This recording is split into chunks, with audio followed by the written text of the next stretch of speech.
موچەی مانگی هەشت خرایە سەر هەژماری وەزارەتی دارایی هەرێم و بەم زوانە فەرمانبەران گیرفانیان گەرم دەبێتەوە. کەمێک لەمەوبەر وەزارەتی دارایی و ئابووری حکوومەتی فیدراڵ موچەی مانگی هەشتی خستە سەر هەژماری وەزارەتی دارایی هەرێم کە زیاترە لە 945 ملیار دینار. ئەوە تقریباً 3 مانگە موچەی فەرمانبەرانی هەرێم لە کاتی خۆیدا و تەنانەت زووتریش دابەشەکرێت.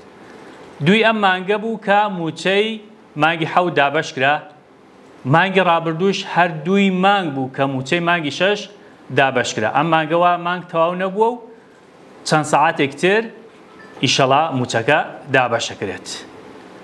نامەوێ شیرینی ئەم موچەیەتان لێ تاڵ بکەم، بەڵام بیرتان دەخەمەوە کە موچەی مانگی 12 ساڵی ڕابردوو وەک بەفرەکەی پار توایەوە و تا ئێستاش دەنگی نییە و کەسەر باسی ناکات. دابەشکردنی ئەم موچانە دوای چی دێت؟ ئەوە دوای ئەوە دێت کە هەناردەکردنەوەی نەوتی هەرێم لە ڕێگای بەندەری جەیهانی تورکیاوە دەستی پێکردەوە. ئێمە شیوادارین ئەم شنەبایە لەو دەلاقەیەوە هەر بێت و بەردەوام بێت.